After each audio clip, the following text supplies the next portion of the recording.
Guys, so আজকে আমরা বানাবো হচ্ছে মোমো। সো মোমোর জন্য ফার্স্টে এখানে একটি ডো বানিয়ে নিয়েছি। ডোর চ্যানেলটি রেসিপিটি চ্যানেলে দেওয়া আছে। তো ফার্স্টে দিয়ে দিলাম হলুদের গুঁড়া, মরিচের গুঁড়া, ধনিয়ার গুঁড়া, জিরার গুঁড়া। তারপর দিয়ে দিচ্ছি পেঁয়াজ কুচি। তারপর আমরা দিয়ে দিব এখানে ধনিয়া পাতা এবং কাঁচামরিচ কুচি। এবার দিয়ে দিচ্ছি ম্যাগি স্বাদে ম্যাজিক মশলা।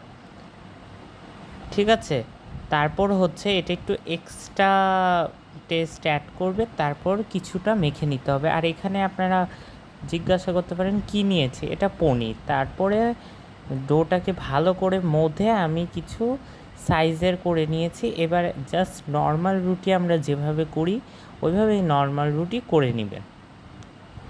সো এভাবেই গোল করে ফার্স্টে বানিয়ে নেবেন। তারপরে এরকম একটা কুকি কাটার দিয়ে এটার গোল শেপ করে আপনারা একটু কেটে নেবেন, তাহলে মোমোটা বানাতে ইজি হবে, মানে মোমোর সাইজটা হবে আর কি। তারপরে এটার ভিতরে স্টাফিং ভরে এটার ভিতরে স্টাফিং ভরে এটাকে ঠিক এভাবে করে আপনাকে মুড়ে নিতে হবে, মানে মোমোর শেপ দিতে হবে।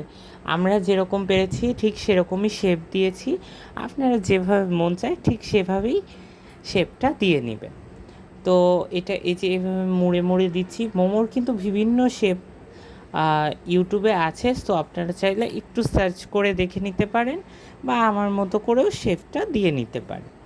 তো আমি এখানে একটি পাত্রে গরম পানি বসিয়ে দিয়েছিলাম এবং এটার উপর একটা স্ট্রেনার আমি তেল ব্রাশ করেছি। মোমোটা দিয়ে আমি কিছুক্ষণ স্টিম করে নিলাম, বাস রেডি মোমো।